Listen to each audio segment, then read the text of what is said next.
Welcome back to కథలబడి. ఇవాల్టి మన కథ అతి గారాబం. ఒక గ్రామంలో ఒక గృహస్థుడికి 3 ఆడపిల్లలు ఉండేవాళ్ళు. తల్లిదండ్రులు వాళ్ళని గారాబంగా పెంచి పెళ్లిళ్లు చేసి ఒకే రోజు 3ని అత్తవారిళ్ళకి పంపేశారు. కానీ మర్నాటి ఉదయం కల్లా పెద్ద కూతురు ఏడ్చుకుంటూ పుట్టింటికి తిరిగి వచ్చింది. తల్లి తండ్రి ఆమెను ఓదార్చి ఆమె ఏడుపుకి కారణం అడిగారు. నిన్న సాయంకాలం నేను నా భర్త మునగ చెట్టు కింద కూర్చుని ఉండగా గాలికి ఒక మునగ పువ్వు రాలి నా మీద పడిందమ్మా.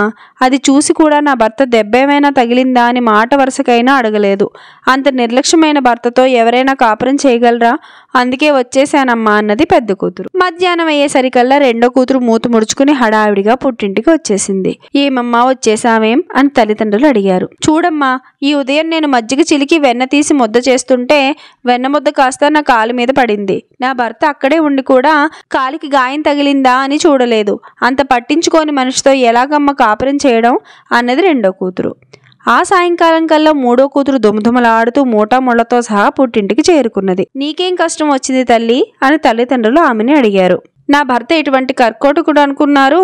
భోజనం చేసిన తర్వాత నేను తమలపాకులు ఈనెలు తీసి చిలకలు చుట్టి తనకివ్వాలిట. తమలపాకులు ఈనెలు తీసేటప్పుడు చేతులు కోసుకుపోవు, అది కూడా తెలీదా మనిషికి అన్నది మూడో కూతురు. ఈ కూతుళ్ల విషయంలో ఏం చెయ్యాలో తల్లికి తండ్రికి పాలుపోలేదు. వాళ్లను అపురూపరంగా పెంచడం తమదే తప్పని వాళ్ళు తెలుసుకున్నారు. తమ కూతుళ్లు ఈ ప్రవర్తనకు కారణం తామేనని తెలిస్తే లోకం తమనే నిందిస్తుంది. కూతుళ్లకు బుద్ధి చెప్పి కాపరాలకి పంపటం ఎలాగా అని తల్లి ఆలోచించి ఒక నిర్ణయానికి వచ్చింది. ఆ రాత్రి అందరికీ భోజనాలు వడ్డించి చివరకు తల్లి కూర్చున్నది. ఆమె పాత్రలో మిగిలినదంతా తన పళ్ళల్లో దిమ్మరించుకుని అంతా తినేసి చేయి కడిగేసుకుని ఒక మూల ఏడుస్తూ కూర్చున్నది. ఈ సంగతి గమనించి కూతుళ్ళు 3 తల్లి దగ్గరికి వెళ్ళి, ఏమమ్మా ఏం జరిగింది, ఎందుకు ఏడుస్తున్నావు అని అడిగారు. ఎందుకు అడుగుతారు నా కష్టాలు, ఒకళ్ళు ఆర్చేవా తీర్చేవా అన్నది తల్లి పెక్కుతూ. అదేంటమ్మా మాకు చెప్పకపోతే ఇంకెవరికి చెబుతావు, ఏం జరిగింది అని కూతుళ్ళు తల్లిని ఒత్తిడి చేశారు. చూడండి అమ్మాయిలు, నేను భోజనం చేశానా అన్నీ అడుగంటాయి. అయ్యో నువ్వు కడుపు నిండా తిన్నావా, మారు వడ్డించుకున్నావా అని మీ నాన్న అడిగిన పాపాన పోయారా? ఇటువంటి మనిషితో నేను గనక ఇన్నేళ్లు కాపురం చేశాను, ఇక నా వల్ల కాదు.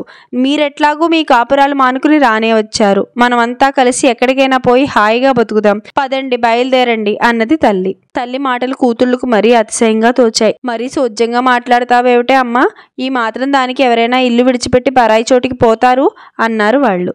నాది సోజ్యమని మీరేనా అంటున్నది? ఆశ్చర్యంగా ఉన్నదే. మునగ పువ్వు మీద పడితే దెబ్బ తగలడము, వెన్నముద్ద కాలు మీద పడితే గాయం కావటము, తమలపాకులు ఈనెలు తీస్తే వేళ్లు కోసుకుపోవటము సోజ్యం కాదేం? ఈ వంకలు పెట్టి మీ 3 మీ భర్తలను కాపురాలను వదిలిపెట్టి రాలేదు. పగలంతా వెట్టి చాకిరీ చేసి పెళ్ళం కడుపు నిండా తిన్నదో లేదో కనుక్కొని భర్తను నేను వదిలేస్తానంటే మీకు సోజ్యంగా అయినదా అన్నది తల్లి.